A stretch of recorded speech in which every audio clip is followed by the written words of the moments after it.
What's up mga ka-lifestyle, this is Marky Lifestyle once again. So for today's video mga ka-lifestyle, let's talk about online lending application. So just in lang po talaga, nakareceive ako ng mga message galing sa ating mga followers, sa mga subscribers natin, na pinagte-text pa rin sila ng mga maanghang na salita, pinagbabantaan pa rin sila sa kabila ng na-read na itong mga online lending application na to. Zipezo, Wowpera, Lemon Loan at saka Valley Loan. Ang kakapal pa rin ng mukha, di ba?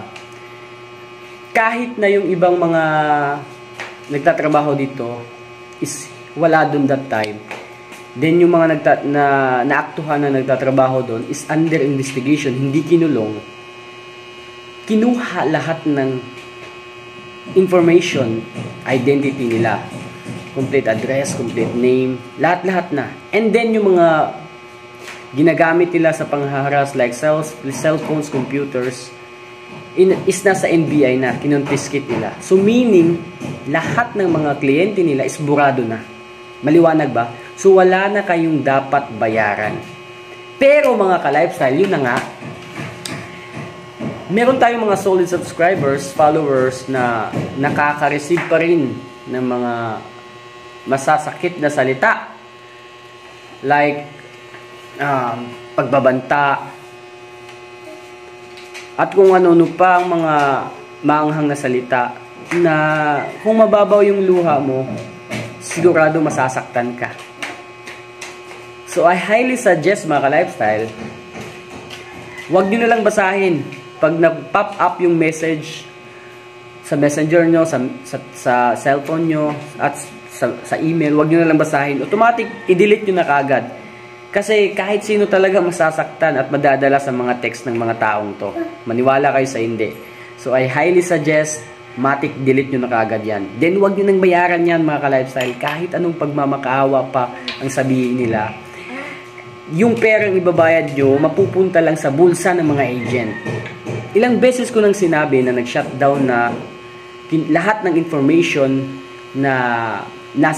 lahat ng information na kuha nila sa inyo is nasa system, nasa computer, basta kinonfiscate na ng NBI. Okay?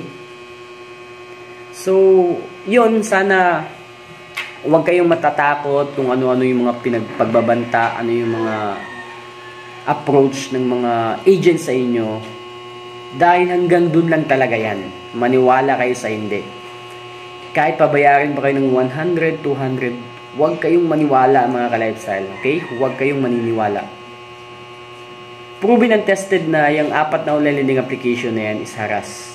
Malamang maraming mga evidence like text ang nakita na ng NBI at pinag-aaralan na talaga, okay?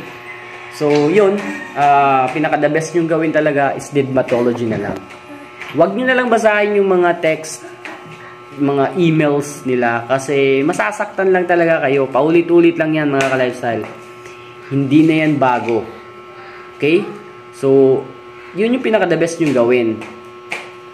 Then, regarding dun maliban dun sa ibang online lending application na hindi na raid, like, alam nyo na, yung mga malalaking isda,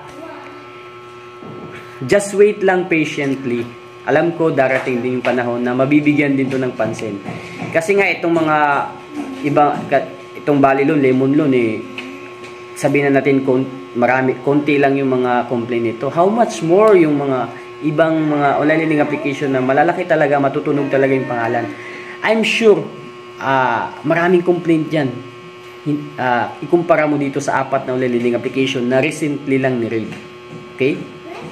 So once again, sa lahat po ng mga nagtatanong, sa lahat po ng mga nagko-comment, sa lahat po ng mga nag-i-email sa akin, maraming salamat po, no? Kasi sa akin kayo tumatakbo, sa akin kayo nagtatanong, sa akin kayo nagme-message. Ganun pa man mga ka-lifestyle. In summary po, para po sa lahat in general, kung meron kang problema sa online lending application na hindi mo na talaga kayang solusyonan, hindi mo na talaga kayang bayaran, huwag po kayo masyadong mag-alala. Kung kaya nyo naman pong isettle, makipag-usap kayo ng maayos.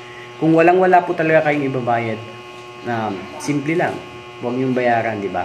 As long as naharas kayo, pinagbantaan kayo kasi kulang pa talaga yung mga pamamahiya nila sa ibabayad nyo, di ba?